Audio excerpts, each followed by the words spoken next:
Hi everybody. Today I'm going to talk to you all about the recommendations that we make to each of our clients about how to eat the best that someone can for pregnancy health.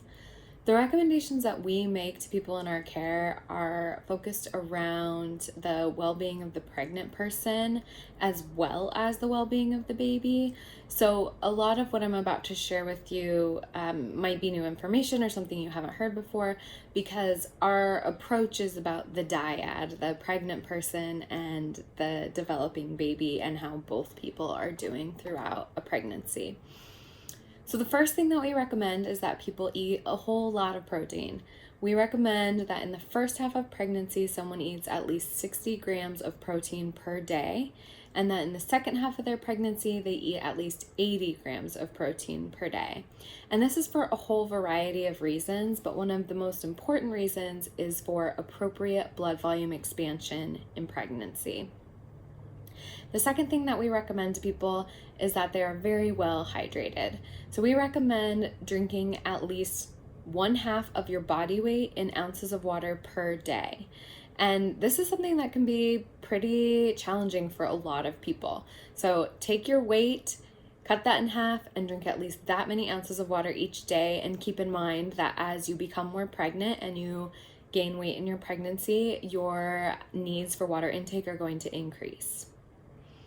The third thing we recommend to people is to salt their food to taste. This is something that is surprising to a lot of people in our care, but we do not consider salt to be a bad thing. We actually want people to consume salt in their pregnancy to support appropriate blood volume expansion and healthy absorption of water into the cells.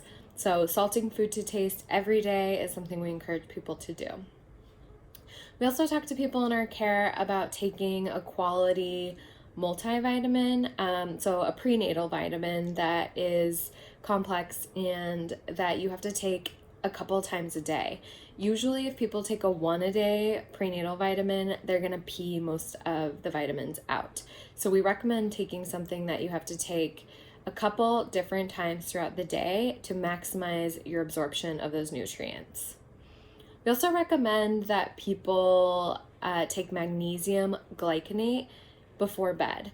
A lot of people don't tend to need magnesium in the earlier parts of pregnancy, but most people in our care develop symptoms of a magnesium deficiency at some point. So it's great to just get ahead of that and to take this magnesium every night before bed. It's going to help with so many different symptoms of pregnancy. The final thing we talk to people about is adding electrolytes to their water. You might want to add electrolytes at least once a day to your water intake, and that again is going to help your cells to absorb and utilize the water, and it's going to be supportive of so many other functions within the body throughout your pregnancy. All right, I hope these tips are useful, and as always, for people in our care, we create an individualized plan and talk about their needs every time we see them. So if you're someone looking for a more individualized care provider, reach out to a midwife in your area.